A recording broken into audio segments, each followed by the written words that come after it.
te quiere mucho, mi papi, mi hermano y yo. Adiós, madre.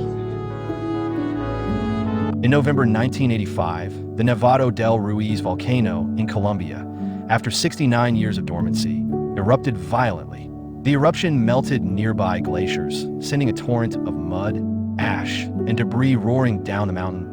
It buried the town of Omayra, killing more than 23,000 people almost instantly. It is mid-November 1985, and rescue workers are searching a town for survivors. It has been hit by a deadly mud flow caused by volcanic eruption. The town's inhabitants were caught by the tragedy by surprise. Many were unaware of the danger they were in until the very last minute. Bizarrely, the nearby volcanic eruption had been predicted, and government officials knew of the town's potential for being wiped off the map. However, information to the people was sparse, and evacuation was a bit of an afterthought.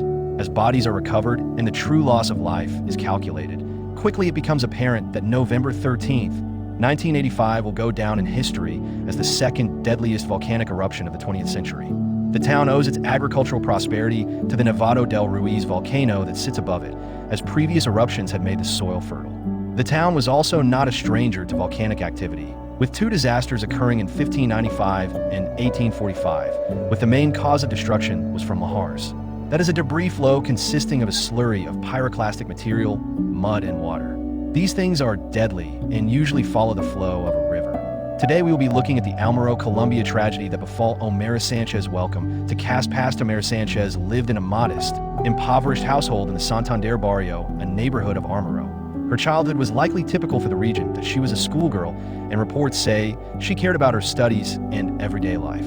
Her father's name was Álvaro Enrique Sánchez, and her mother's name was Maria Aleda Garzón. She had a brother. On November 13th, 1985, Nevado del Ruiz, a glacier-covered volcano in Colombia, erupted after decades of dormancy. The eruption triggered massive lahars, volcanic mud flows. These moved fast and destroyed the town of Omayra and surrounding villages. Omayra was almost entirely destroyed. Estimates suggest around 23,000 people died in the disaster. It is the morning of November 13th, 1985, and it didn't seem too different for the people living under Ruiz. At roughly 3 in the afternoon, Nevado del Ruiz began to erupt, shooting ash into the air. Local officials were advised to begin evacuation of the surrounding areas. At around 9:45 p.m., rumbling could be heard from up in the mountain. Pyroclastic flows melted more ice and gathered up ash, mud, and water into a deadly slurry.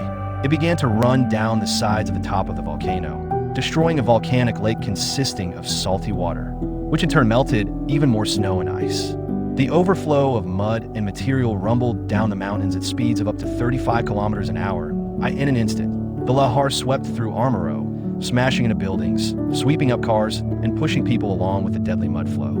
There were roughly 28,700 people in Omayra, and 3/4 would be gone. After the first lahar would hit and last 30 minutes. By now, 85% of the town was under mud and debris. Another lahar followed, yet again, albeit slower, but this time lasting for over 2 hours. Buildings collapsed, trapping their occupants. The lahars carried very small, sharp pieces of rock, and if caught in it, would cause hundreds of cuts to the skin. The mud also caused suffocation, which pretty much is stuff of nightmares. In total, at least 23,000 people were killed, approximately 5,000 were injured, and 5,000 homes were destroyed throughout the 13 affected villages. By the time rescue efforts began the next day, Omayra was a mix of eerie quiet, interrupted with screaming and moaning from the trapped. The aftermath relief workers struggled to help the trapped, and this was hindered by the mud, difficult terrain, and limited working infrastructure and power. The mud had a depth of over 4.5 meters or 15 feet in some places, and those who ventured walking in it could sink. Several bridges had collapsed in the lahars, rendering road travel almost impossible. Omayra's hospital had been destroyed. As a result, helicopter was the only viable method for extraction of the wounded. As such, many treatable injured people died before help could reach them. Even a week after the eruption, relief workers were digging through the rubble, but sadly they were only finding bodies. There were many tragedies. One world-famous one was of Omayra Sánchez Garzón. During the lahar incident, Sánchez Omayra's home was hit, and she was trapped under debris and floodwater. Her legs were pinned by the concrete and rubble from her house. She was under the debris and in water for approximately 60 hours before she died. Before she passed, the rescue teams reached her and attempted to free her, but they lacked the necessary heavy equipment, and any attempt to extract her wrists severing her legs because of how she was trapped. During her ordeal, she remained remarkably calm and composed at times. She sang, asked for soda and sweets, and once told rescuers they could rest. But she also became frightened, hallucinated, reportedly worrying about being late to school, and ultimately succumbed to her injuries, exposure, and complications of being trapped.